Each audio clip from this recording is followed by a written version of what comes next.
So, no, I wouldn't say I have a passion for HR. Welcome back to Human Resources for the People. It's a human capital revolution. Today on Human Resources for the People, we're going to be talking about why people join unions. It's been relevant in my day to day, and I figured we'd break it up, talk about it a little bit, look at the science, and discuss it. This is a case study from Tolich and Harcourt. It was a meta study to a degree. They discussed a lot of different studies and sort of considered each one. You know, what's pretty interesting is the idea that there are three different reasons why someone might join one uh, according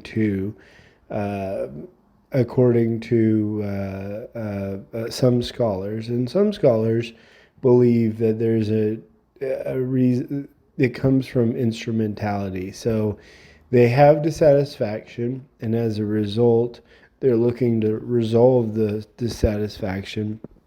And the way they do that is to, support the union or not to.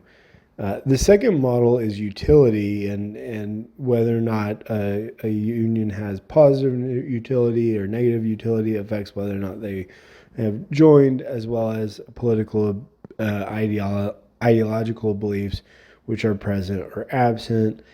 This is an interesting one because in the current day, there seems to be more support for unionization politically, and many people are using it as sort of a badge. They may hold certain beliefs that as a result they encourage unionization, and that seems to be a lot more frequent these days in my book.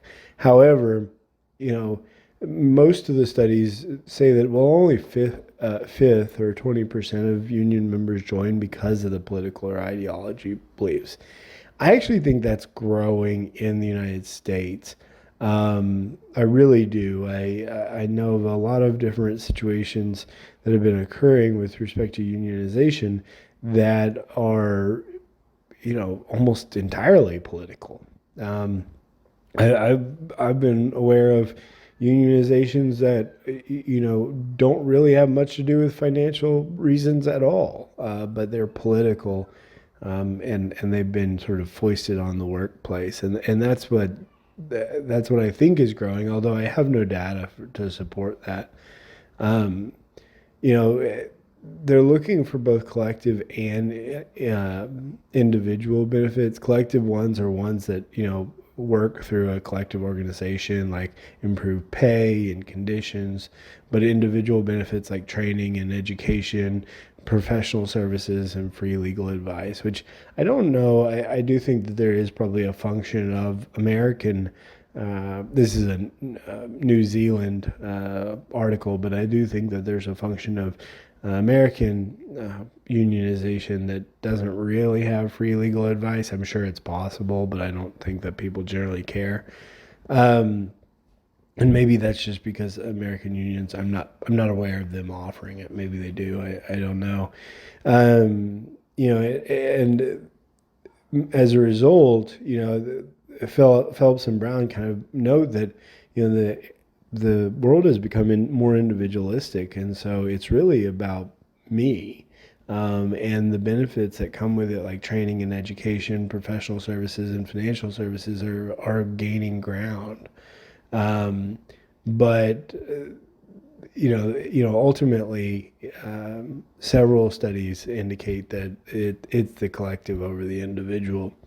Um, they found that most joined because they had a problem at work, 33.5%, or because they believed in unions, 23.6%. I don't know how that differs from an ideological context or concept. Um, and so that's kind of interesting.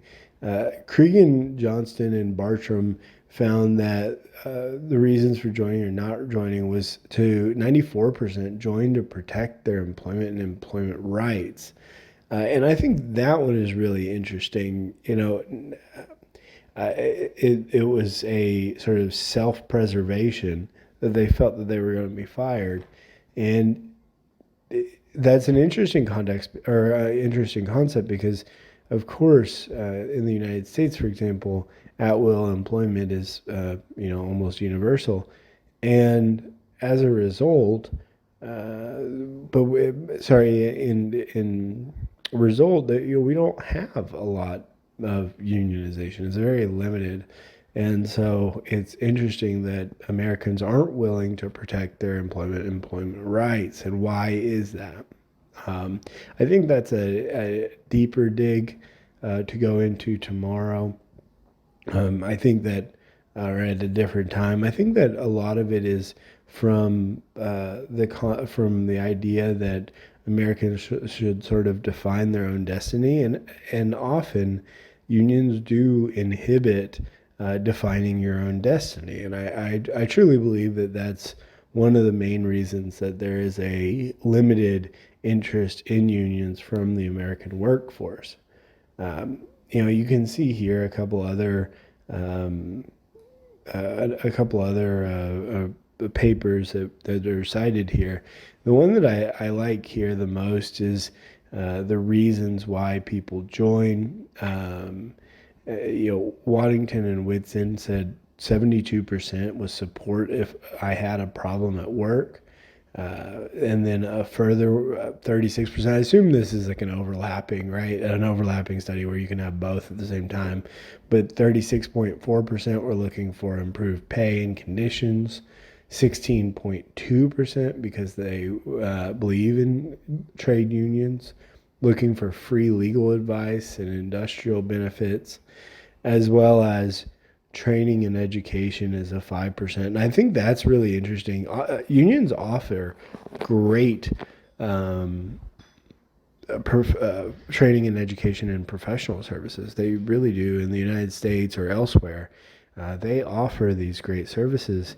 And of course, this is a New Zealand study, but I just find it interesting that that is not greater highlighted because that truly is a lot of the function in the United States. So let me know what you think below. Have you joined a union? If so, why? Leave a comment and of course like and subscribe, and we'll see you on the next video. Bye, guys.